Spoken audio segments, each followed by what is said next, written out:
Good morning students, कैसे हो आप सभी। मैं उम्मीद करती हूँ कि आप जो एक कोरोना महामारी फैली हुई है इसमें आप और आपका परिवार सब सुरक्षित होगा। बेटा, इस महामारी में फैलने के कारण हम घर पे बैठे हुए हैं, लेकिन जो टीचर्स हैं आपको दिन प्रतिदिन अपना टाइम दे रहे हैं, आपके लिए मेहनत कर रहे हैं। वो आपके लिए टाइम देकर अपना वर्क तैयार कर रहे हैं और आपके लिए भेज रहे हैं। लेकिन कुछ स्टूडेंट ऐसे हैं जो उस वर्क को टाइम टू टाइम नहीं करते, बल्कि उनका ये मानना है कि इस टाइम को, इस जो वर्क है इसको बाद में भी किया जा सकता है जब स्कूल खुलेंगे। लेकिन बेटा ये सही नहीं है, क्योंकि जो समय होता है उसी के अनुसार हमें चलना चाहिए। क्योंकि जो समय है एक बार यदि बीत जाता है तो वो दोबारा से नहीं आता। मान लो किसी टीचर ने आपको कोई वर्क कराया है, तो जो वर्क एक बार टीचर करा देता है उसको यदि आप साथ साथ समझ लेते हो तो समझ में आ जाता है। लेकिन यदि वो समय चला जाता है तो आप कितनी भी कोशिश कर लो, किसी भी वीडियो को आप कितनी बार भी देख लो, लेकिन आपको बार बार समझ में वो चीजें नहीं आएंगी। क्योंकि अगर काम साथ में किया जाता है तो वो जल्दी समझ में भी आता है और अच्छे तरीके से हो पाता है, जिससे आप अपने अच्छे मार्क्स एग्जाम में ला सकते हो।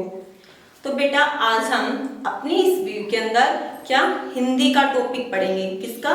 हिंदी विषय का एक टॉपिक पढ़ेंगे। ओके स्टूडेंट्स, तो आज की क्लास में हम अपना जो हिंदी सब्जेक्ट है हमारा, उसके क्लास के अंदर हम अलंकार एक टॉपिक पढ़ेंगे। लेकिन अलंकार पढ़ने से पहले हमारी हिंदी क्या है? हिंदी हमारी एक मातृभाषा है, यानी हम बचपन से ही हरियाणवी बोलते हैं। हरियाणवी के बाद हम हिंदी पर आ जाते हैं, क्योंकि बेटा कई स्टूडेंट ऐसे होते हैं जिनकी इंग्लिश बहुत अच्छी होती है, लेकिन कई स्टूडेंट्स की इंग्लिश अच्छी नहीं होती, तो उनको आगे वो हिंदी में भी अपना काम कर सकते हैं। तो बेटा आज हम हिंदी भाषा के बारे में पढ़ेंगे, और हिंदी में हम किसके बारे में पढ़ेंगे? व्याकरण। तो पहले ये देखो व्याकरण क्या होता है। देखो बेटा, एक छोटा सा बच्चा होता है घर में, वो भी बोलना सीख जाता है, उसको भी वर्ड बोलने आते हैं, अक्षर वो भी बोल सकता है, शब्द बोल सकता है, हमारे पूरे वाक्य बोल सकता है। तो क्या वो ठीक होते हैं? उसमें कुछ ना कुछ तो कमियां होती हैं, क्योंकि बोल तो कोई भी सकता है, कोई स्कूल में ना आए तो बोलता तो घर पे भी है। तो लेकिन व्याकरण क्या होता है? व्याकरण बेटा वो रूप होता है जो हमारी भाषा होती है, जिसको हम वर्ड, जो शब्द वाक्य हम बोलते हैं, उसको हमें शुद्ध रूप से लिखना और पढ़ना सिखाता है, वो हमारा व्याकरण होता है। क्योंकि व्याकरण के बिना हम जितना भी बोल ले वो हमारा शुद्ध नहीं होता, उसके अंदर कुछ ना कुछ खामियां होती हैं। तो बेटा आज हम व्याकरण के अंदर हमारा टॉपिक है अलंकार। अलंकार के बारे में पढ़ने से पहले हम ये देख लेते हैं कि अलंकार होता क्या है। अलंकार होता है यानी सुंदरता बढ़ाने के लिए अलंकार का प्रयोग किया जाता है। मान लो जैसे कोई स्त्री है, वो कितनी भी सुंदर हो, लेकिन क्या करती है? अपनी सुंदरता, अपनी बाहरी सौंदर्य को बढ़ाने के लिए आभूषणों का प्रयोग करती है। तो अलंकार का दूसरा एक अर्थ क्या होता है? आभूषण।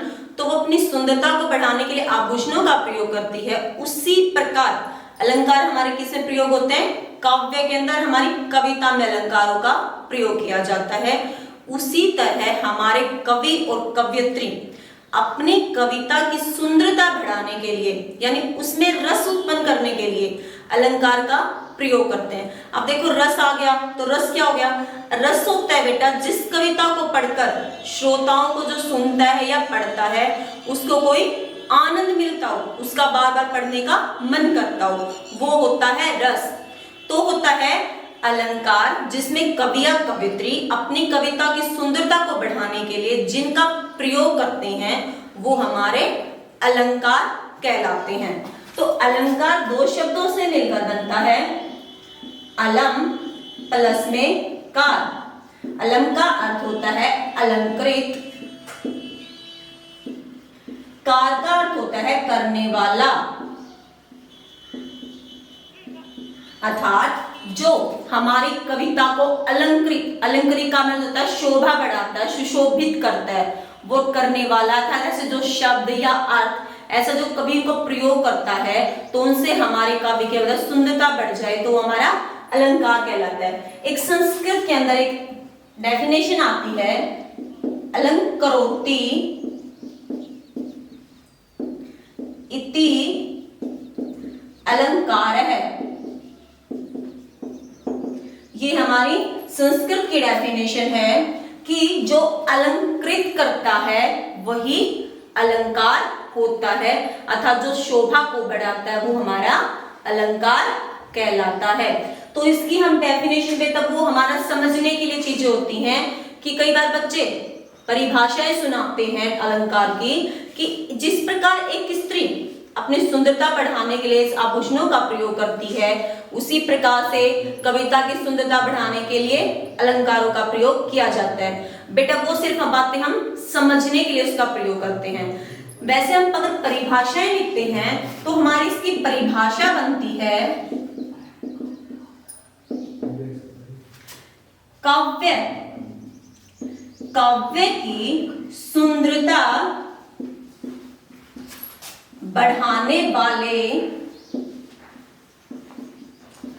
तत्व अलंकार कहलाते हैं।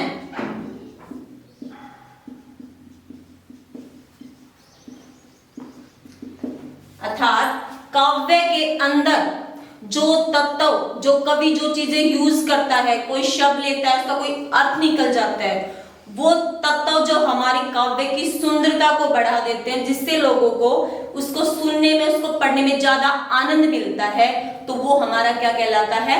अलंकार कहलाता है। तो बेटा आपको क्लियर हुआ कि अलंकार होता क्या है? अलंकार का मतलब होता है अलंकृत करने वाला, अर्थात शोभा बढ़ाने वाला। अर्थात जिस प्रकार कोई स्त्री अपनी सुंदरता बढ़ाने के लिए आभूषणों का प्रयोग करती है, उसी प्रकार कवि अपनी सुंदरता बढ़ाने के लिए कुछ तत्वों का, कुछ शब्द या ऐसे अर्थ लेता है जिससे उसकी कविता की सुंदरता बढ़ जाती है, तो वो हमारा अलंकार कहलाता है। तो परिभाषाएं हम लिखते हैं इसकी कि काव्य की सुंदरता बढ़ाने वाले तत्व अलंकार कहलाते हैं। या हम और भी लिख सकते हैं इसकी परिभाषा कि काव्य में जब शब्द और उसके अर्थ के कारण कोई चमत्कार उत्पन्न होता है तो वो हमारा अलंकार कहलाता है। उसके बाद आता है बेटा, इतना हम कर चुके हैं। इसके बाद आते हैं भेद, यानी ये हमारा क्या हो गया? अलंकार हो गया। इसके अंदर इसके भेद कितने होते हैं? भेद बेटा देखो हमारी पढ़ाई में सिर्फ दो आते हैं, शब्दालंकार और अर्थालंकार। लेकिन अलंकार के मेन हमारे तीन पार्ट होते हैं। पहला होता है हमारा शब्दालंकार, सेकंड होता है अर्थालंकार, एक थर्ड होता है बेटा हमारा उभयालंकार।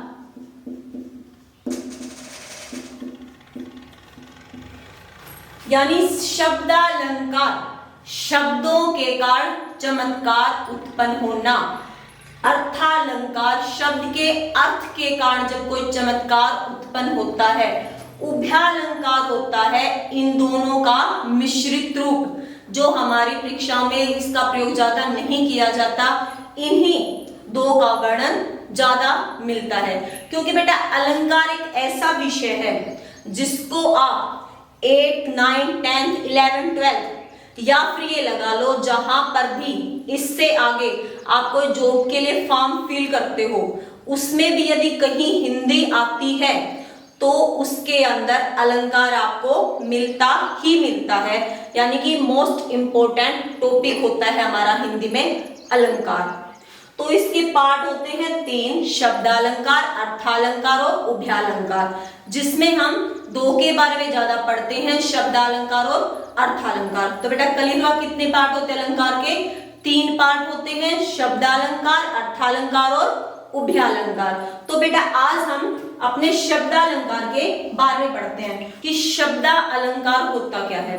कि मान लो कवि अपनी कविता के अंदर कोई ऐसा शब्द लिख देता है जिसको पढ़ करके श्रोताओं को आनंद मिलता है, यानी उसको रस की प्राप्ति होती है, बार बार वो उस कविता को पढ़ता है, तो वो हमारा शब्दालंकार होता है। परिभाषा क्या होती है कि जब काव्य में या कविता के अंदर जब शब्द के कारण कोई चमत्कार उत्पन्न होता है तो उसकी शोभा बढ़ती है, तो वो हमारा शब्दालंकार होता है, यानी कि शब्द के द्वारा। बेटा हमारा शब्दालंकार काफी बड़ा है, तो आज हम सिर्फ अपने शब्दालंकार के बारे में पढ़ते हैं ताकि आपको एक टॉपिक अच्छे से क्लियर हो जाए, उसमें आपको कोई डाउट ना रहे। तो मान लो शब्दालंकार था हमारा कि जब काव्य में शब्द आता है कोई और उससे चमत्कार उत्पन्न हो जाता है तो वो होता है शब्दालंकार। तो शब्दालंकार के यहाँ पे हमारे पार्ट आते हैं। शब्दालंकार के भी 5 भेद होते हैं भाई। कितने पार्ट होते हैं शब्दालंकार के? 5 भेद होते हैं शब्दालंकार के। पहले हमने अलंकार पढ़ा था, अलंकार के कितने भेद थे? 3, शब्दालंकार, अर्थालंकार और उभयालंकार। अब आता है हमारा शब्दालंकार। तो शब्दालंकार के कितने पार्ट होते हैं? 5। फर्स्ट आता है हमारा अनुप्रास, सेकंड होता है यमक, थर्ड है हमारा श्लेष, 4 होता है हमारा वक्रोक्ति और 5th होता है हमारा पुनरोक्ति, जिसका कई बार नाम पुनरुक्ति प्रकाश भी लिखा जाता है। तो हमारे शब्दालंकार के 5 पॉइंट कौन से होंगे? अनुप्रास अलंकार, यमक अलंकार, श्लेष अलंकार, वक्रोक्ति अलंकार और पुनरुक्ति अलंकार, जिसका दूसरा नाम होता है पुनरुक्ति प्रकाश भी हम जिसको लिख देते हैं। तो 5 पार्ट हो गए हमारे। तो फर्स्ट पार्ट आता है हमारा सबसे पहले अनुप्रास। अनु का मतलब होता है दोबारा से, यानी जहां पर एक वर्ण, ध्यान से सुनना बेटा, कई बार स्टूडेंट क्या गलती कर देते हैं, वर्ण की जगह कोई शब्द लिख देता है। ये बहुत बार गलतियां होती हैं कि एक वर्ण की आवृत्ति, एक वर्ण की आवृत्ति क्या होती है? बार बार। अनुप्रास, अनुयान दोबारा से, जब हमारा एक वर्ण जिसको हम ध्वनि या अक्षर भी कहते हैं, जब हमारा एक वर्ण ध्वनि या अक्षर उसकी आवृत्ति बार बार होती है तो वो हमारा अनुप्रास अलंकार कहलाता है। जैसे देखो रघुपति, राघव, राजा राम, तो हमने क्या पढ़ा था? एक वर्ण ध्वनि या अक्षर। तो देखो इसके अंदर रघुपति में रे हमारा और राघव में भी रे, राजा रे और राम में भी रे, अर्थात हमारे एक वर्ण की आवृत्ति बार बार हुई है तो वो हमारा क्या कहलाता है? अनुप्रास अलंकार। अर्थात जब एक वर्ण ध्वनि अक्षर की आवृत्ति बार बार हो जाती है तो वो अनुप्रास अलंकार कहलाता है। बेटा अनुप्रास अलंकार के भी भेद होते हैं, क्योंकि कई बार स्टूडेंट्स की दिक्कत आती है कि कई बार लास्ट में जो हमारी पंक्ति है इसमें तो मान लो हमने शुरू में आवृत्ति मिली है, रे जो हमारा वर्ण था उसकी शुरू में आवृत्ति आ चुकी है, लेकिन कई बार हमारा मान लो जैसे ये है कहत, नटत, खीजत, तो कई बार जैसे ये है तय की आवृत्ति, तो कई बार स्टूडेंट्स की ये क्वेश्चन होता है कि इसमें भी आवृत्ति है, क्योंकि हेल्प बुक वगैरह में पढ़ते हैं तो उसमें इनकी भी आवृत्ति दिखाई जाती है, इनको भी अनुप्रास अलंकार में दिखाया जाता है। तो स्टूडेंट के क्वेश्चन होते हैं कि इसमें तो बताया जाता है कि एक वर्ण की आवृत्ति शुरू में अनुप्रास अलंकार बता दिया गया, लेकिन ये अनुप्रास अलंकार कैसे होता है कि इसके अंदर जिस वर्ड के लास्ट में आया है, अंत में है, तो इसमें अनुप्रास अलंकार कैसे होता है। तो बेटा आज हम अनुप्रास अलंकार के बारे में आगे पढ़ते हैं कि अनुप्रास अलंकार के कितने भेद होते हैं। जैसे हमारे शब्दालंकार के कितने पार्ट थे, 5, शब्दालंकार के 5 पार्ट थे, उसी प्रकार हमारे अनुप्रास अलंकार के भी 5 पार्ट होते हैं, उसके भी 5 भेद होते हैं। कितने पार्ट होते हैं अनुप्रास अलंकार के, 5। फर्स्ट होता है हमारा छेकानुप्रास, सेकंड होता है हमारा वृत्त्यानुप्रास,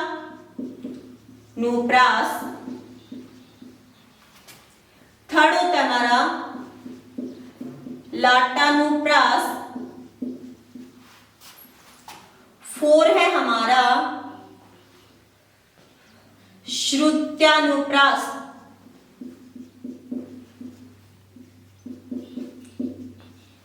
5 होता है हमारा अंत्यानुप्रास।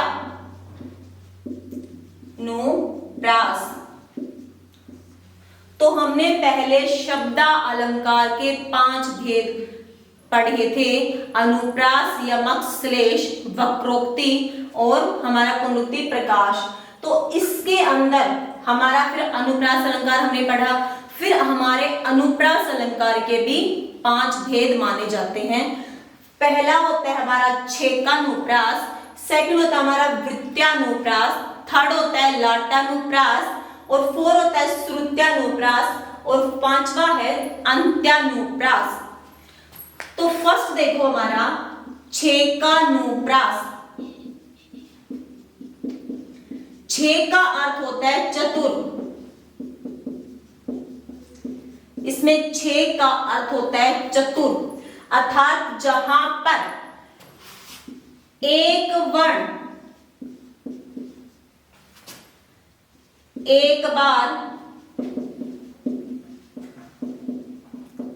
जहां पर एक वर्ण एक बार आ सकता है या 2 बार, इससे ज्यादा इसमें छे का अनुप्रास में वर्ण नहीं आते। जैसे अनुप्रास में था ना हमारा कि एक वर्ण बार बार आता है, रिपीट होता है, लेकिन इसमें क्या होता है, एक वर्ण सिर्फ एक बार आता है या सिर्फ 2 बार आता है। जैसे मान लो भूरी भूरी खाक छान रही,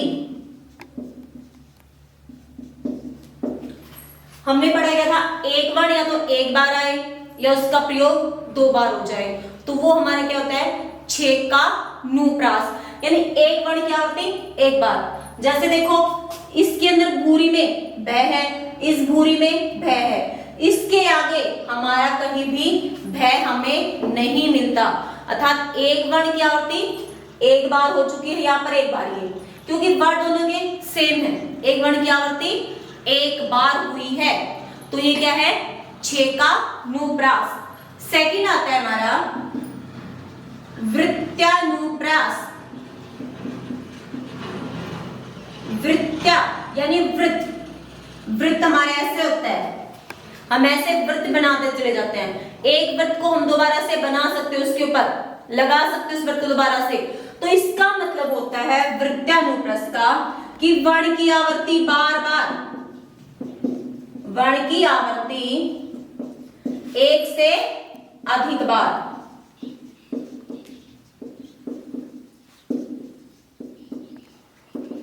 छेका में क्या था, एक वर्ण की आवृत्ति सिर्फ एक बार हुई थी। जैसे भूरी भूरी में था, ये वर्ण भी भूरी है और ये वर्ण भी भूरी है, तो इसके अंदर एक वर्ण आ गया था।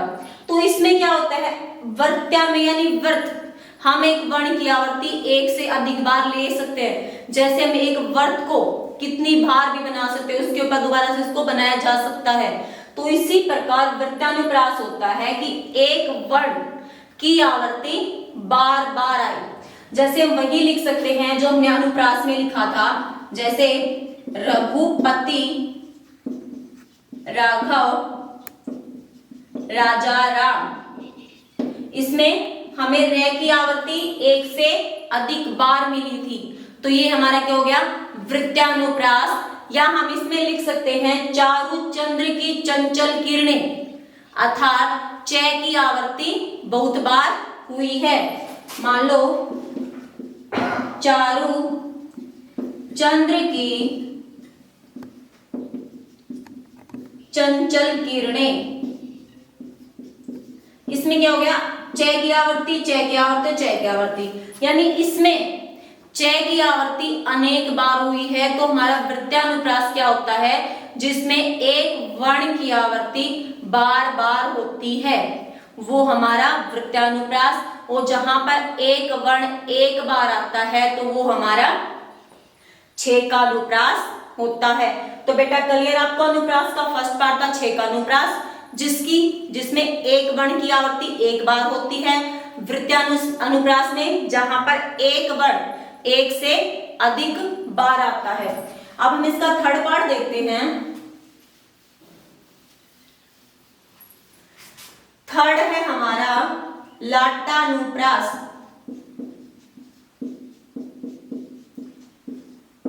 जो हमारा लाट शब्द है वो किससे, गुजरात से लिया गया है, यानी लाट शब्द जो है गुजराती भाषा उससे लिया गया है।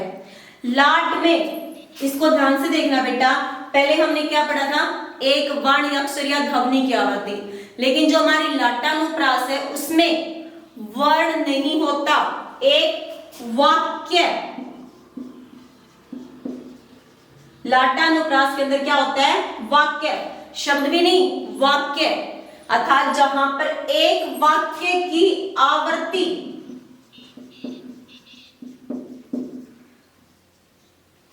एक से अधिक बार हो,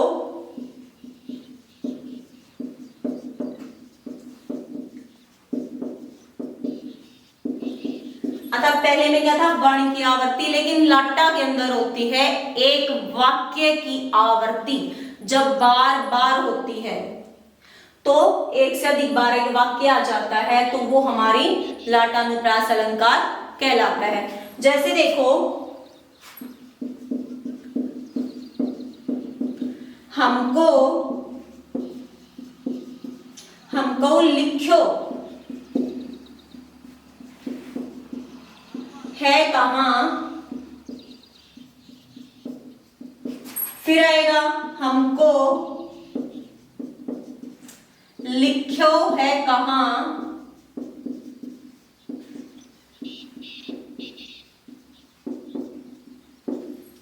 फिर हमको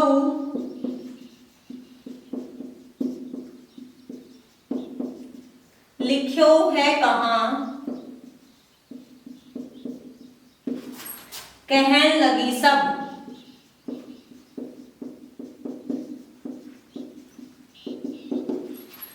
देखो भाई, वाक्य आया हमारा, इसमें क्या था लाटानुप्रास में कि एक वाक्य की आवृत्ति एक से अधिक बार होती है। लाटानुप्रास में एक वाक्य की आवृत्ति, इसके अंदर देखो जब सूर क्या है, उद्धव क्या है, गोपियों के पास श्री कृष्ण का जब जोग का पत्र लेकर जाते हैं, उनका संदेश लेकर जाते हैं, उनके हाथ में एक पत्र होता है योग के संदेश का, तो गोपियां उस पत्र को देखकर जिनको पता चलता है कि इस पत्र को श्री कृष्ण ने भेजा है, तो गोपियां उनके पास दौड़ी दौड़ी आती हैं और वो उनसे पूछती हैं कि हमको लिखो है कहां। एक गोपी पूछती है उद्धव से कि हमको लिखो है कहां, कि हमको लिखो है कहां, कि हमें इस पत्र में कहां लिखा है। फिर दूसरी पूछती है कि हमको लिखो है कहां, कि हमें इस पत्र में कहां लिखा गया है। फिर तीसरी आगे पूछती है, कहन लगी सब, कि ऐसा सभी गोपियां कहने लगी कि उद्धव के पास उस पत्र को देखकर उन्हें लगता है कि श्री कृष्ण ने उनके लिए पत्र भेजा है। तो वो उद्धव के पास दौड़ी दौड़ी आती हैं और उस पत्र से बारे में पूछती हैं कि इस पत्र में श्री कृष्ण ने हमें कहां लिखा है, अर्थात मेरा नाम कहां लिखा है, मेरा प्रयोग कहां किया है। वही बातें दूसरी पूछती है, वही बातें तीसरी पूछती है। तो कहने लगी सब, तो इस बारे में अर्थात सभी एक एक करके वो बातें पूछने लगी कि इस पत्र में श्री कृष्ण ने हमारा नाम कहां लिखा है। तो एक ये क्या हो गया, वाक्य हो गया, तो अर्थात एक वाक्य की आवर्ती जब एक से अधिक बार हो जाती है तो वो हमारा लाटानुप्रास अलंकार होता है। अब 4 देखो, हमारा 4 होता है हमारा श्रुत्यानुप्रास।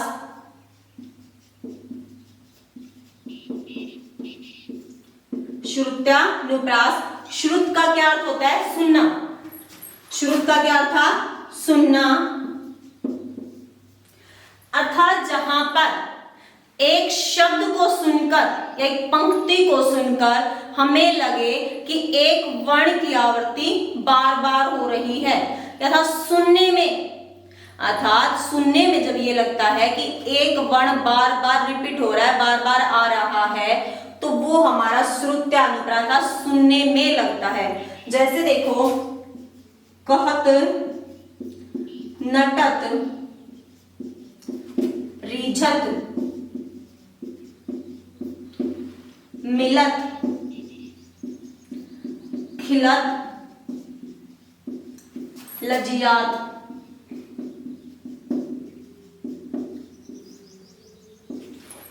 देखो भाई, ये सुनने में लगता है। अगर कोई सीधा बोलता है, मैं आते कहत, नटत, रीझत, खीजत, तो हमें बार बार तय वर्ण सुनाई दे रहा है।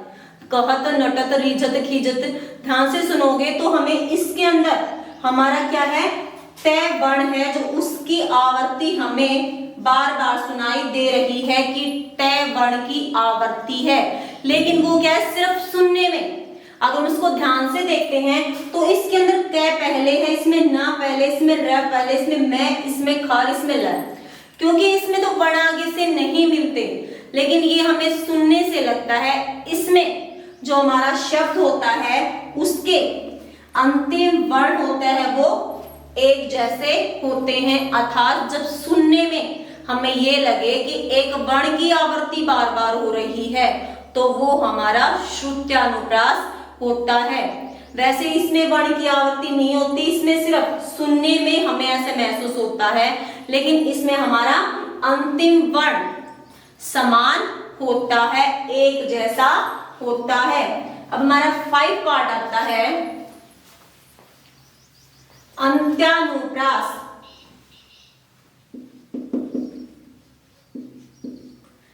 अंत्यानुप्रास, अंत यानी अंत में जब हमारी पंक्ति आती है उसके अंत में जब हमारे वर्णों की आवृत्ति होती है तो वो हमारा क्या होता है?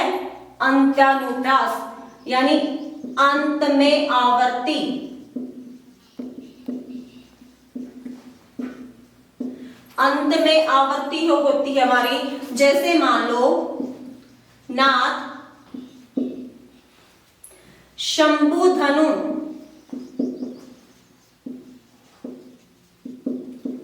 भंजन निहारा,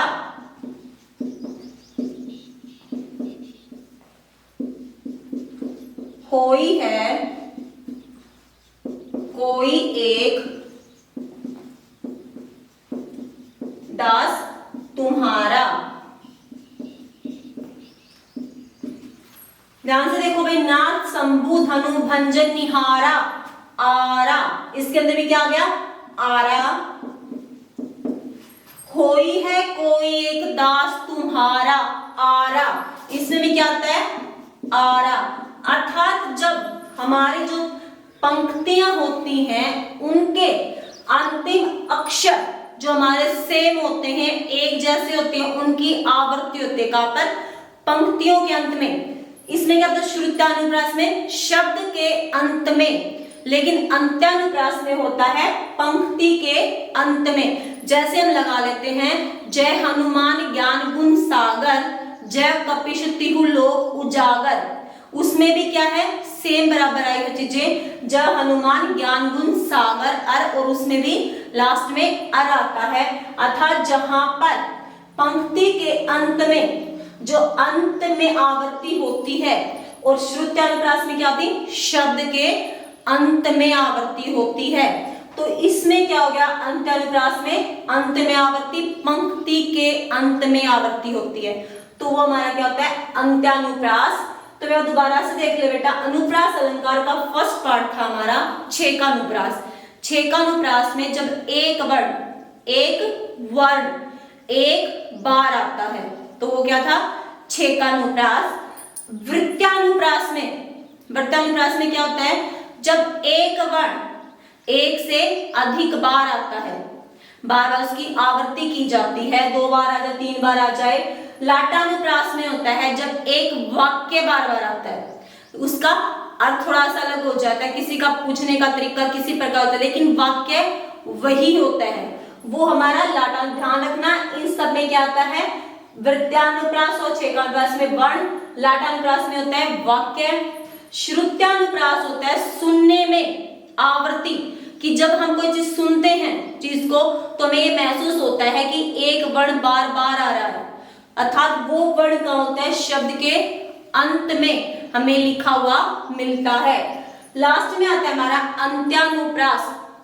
अंत्यानुप्रास होता है अंत में आवर्ती, अर्थात जहां पर हम कोई पंक्तियां लिख देते हैं और उसके अंत में हमारे जो अक्षर मिल जाते हैं वो हमारा क्या होता है, अंत्यानुप्रास अलंकार होता है।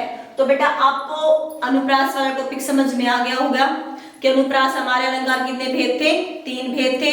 फिर उसके बाद हमने शब्दालंकार के भी 5 भेद कर दिए। उसके बाद हमने अनुप्रास अलंकार जो शब्दालंकार का एक भाग है उसको भी हमने 5 हिस्सों में बांट दिया।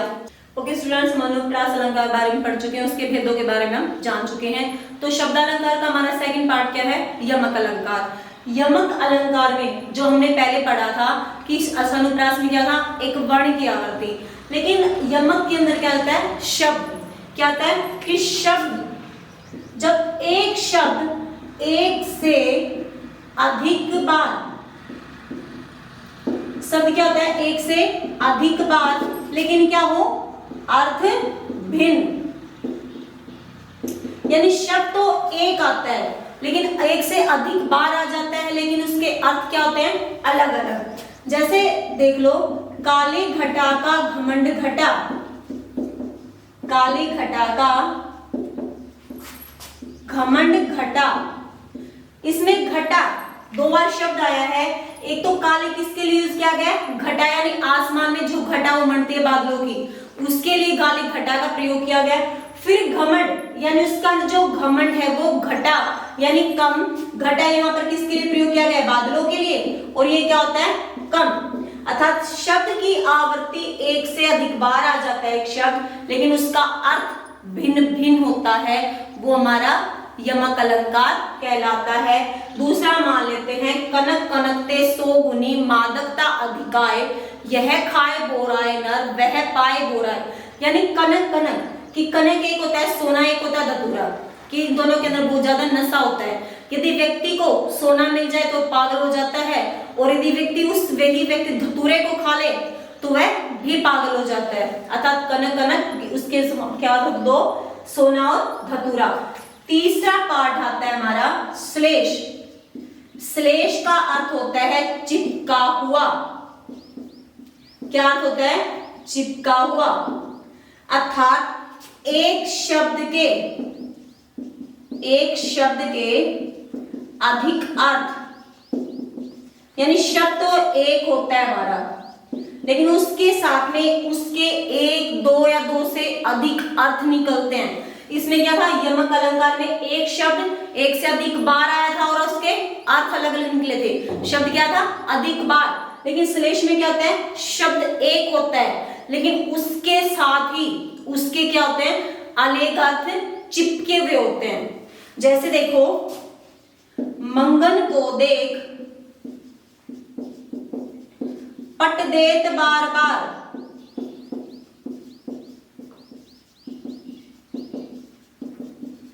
मंगन को देखो, यहाँ पर एक स्त्री का वर्णन किया गया है कि मंगन को देखकर, मंगते को देखकर, पट देत बार बार की एक महिला है, यदि गली में कोई मंगता आता है, कुछ मांगने वाला आता है, तो वही महिला क्या करती है, उसको देख करके पट, पट का दूसरा क्या होता है, कपड़ा, कि उसको बार बार वो कपड़े देती है। और दूसरे अर्थों में उस मंगते को देखकर, पट होता है दूसरा किवाड़, यानी हमारे दरवाजे, वही महिला क्या करती है दूसरे अर्थों में कि मंगले को देख देख कर वह महिला बार बार अपने दरवाजे को बंद कर लेती है।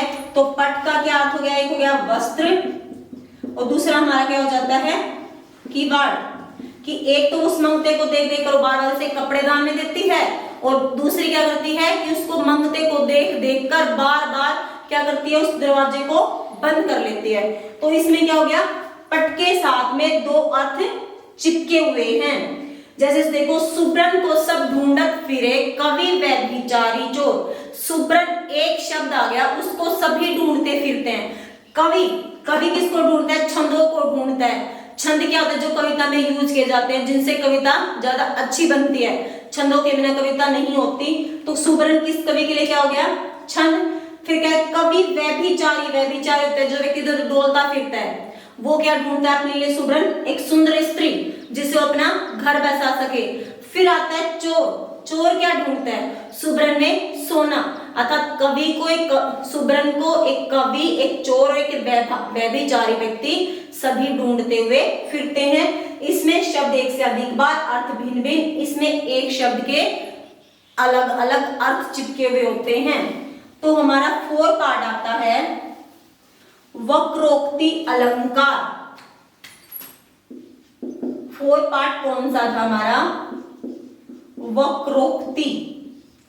वक्र का होता है टेढ़ा मेढ़ा, वक्र का यहां पर क्या अर्थ हो गया, टेढ़ा। अर्थात मान लो यदि आप किसी से कोई बात कहना चाहते हो, आप वक्ता हो यानी आप कुछ बोलने वाले हो, आप किसी बात कोई बात कहना चाहते हो और सुनने वाला क्या करता है, उसका उल्टा मतलब निकाल लेता है, वक्रोक्ति होता है। अर्थात जब वक्ता कोई बात कहना चाहता है और सुनने वाला उसका उल्टा अर्थ निकाल लेता है, तो वो होता है हमारा वक्रोक्ति अलंकार। जैसे देखो, दवार पर को, कि दवार पर कौन है, तो श्री कृष्ण उत्तर देते हैं प्रिय हरि। उसके बाद तरु शाखा जाऊ, तरु शाखा जाऊ प्रिय मधुसूदन।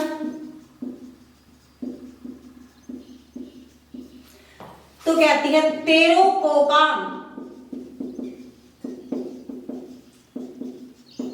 इसमें देखो भाई कि घर का दरवाजा बंद है और राधा घर के अंदर है, तो बाहर से श्री कृष्ण दरवाजा खटखटाते हैं कि द्वार पर को, तो उससे राधा पूछती है द्वार पर को या द्वार पर कौन है, तो श्री कृष्ण बाहर से आवाज देते हैं प्रिय हरि, क्योंकि श्री कृष्ण का दूसरा नाम हरि भी गिना जाता है पर्यायवाची शब्दों में कि प्रिय मैं हरि हूं। तो राधा सोचती है हरि, हरि तो दूसरा वानर भी होता है, तो वो सोचती है कोई वानर है, तो उसको वो जवाब देती है तरु शाखा जाओ, यानी पेड़ की शाखा पर जाओ। उसको जवाब देती है उल्टा कि तरु की शाखा पर जाओ, पेड़ की शाखा पर। तो उल्टे में श्री कृष्ण जी बोलते हैं प्रिय मधुसूदन। मधुसूदन होता है भवरा, कि प्रिय मधुसूदन, की मैं मधुसूदन हूं, तो वो सोचती है कोई भवरा है, तो वो बोलती है तेरो को काम, कि यहाँ पर मधुए भवरे तेरा क्या काम है। अतः श्री कृष्ण जी यहाँ पर अपना परिचय दे रहे हैं, अपने बारे में कह रहे हैं, लेकिन राधा क्या करती है, उसका उल्टा जवाब लेती है। हरि को वो वानर समझती है और मधुसूदन को भवरा मानती है। अर्थात श्री कृष्ण जी जो कहना चाहते हैं उसका राधा रानी उल्टा अर्थ निकालता है। वक्ता जो कहना चाहता है, सुनने वाला उसका कोई टेढ़ा मेढ़ा अर्थ निकाल ले, तो वो हमारा क्या होता है, वक्रोक्ति अलंकार। लास्ट आता है हमारा भाई 5वां पार्ट होता है इसका पुनरोक्ति। पुनरोक्ति होता है बार बार शब्द की आवर्ती। इसमें कंफ्यूजन का हुआ है, देखो यमक अलंकार में शब्द की आवर्ती हुई थी, एक से अधिक बार आया था, और पुनरोक्ति प्रकाश में भी क्या होता है, पुनरोक्ति में भी शब्द की आवर्ती होती है, लेकिन यमक अलंकार में उसके अलग अलग अर्थ निकलते हैं, लेकिन पुनरोक्ति में अर्थ अलग अलग नहीं निकलते, दोनों का सेम अर्थ रहता है। सिर्फ इसको कविता की सुंदरता बढ़ाने के लिए प्रयोग किया जाता है। जैसे दिन जल्दी जल्दी ढलता है, दिन जल्दी जल्दी ढलता है। जैसे हम इसको बोल देते हैं जल्दी जल्दी चलो, तो जल्दी जल्दी का मतलब तो एक ही होता है ना कि तेज तेज चलना है, धीरे धीरे लिखो कि हमें धीरे लिखना है। तो लेकिन यमक में अलग अलग अर्थ निकल आते हैं, लेकिन पुनरुक्ति में क्या होता है, शब्द की आवृत्ति तो हो जाती है लेकिन उसका अर्थ क्या होता है, बिल्कुल एक जैसा, अर्थ भिन्न भिन्न नहीं होते। सिर्फ उस कविता की सुंदरता बढ़ाने के लिए हम शब्द की आवृत्ति करते हैं, उसका बार बार प्रयोग करते हैं। तो बेटा ये था हमारा शब्दालंकार, जिसमें 5 भेद थे, अनुप्रास के 5 भेद थे। तो मुझे आशा है कि आपको समझ में आ चुका होगा। तो ये हमारा फर्स्ट टॉपिक है शब्दालंकार।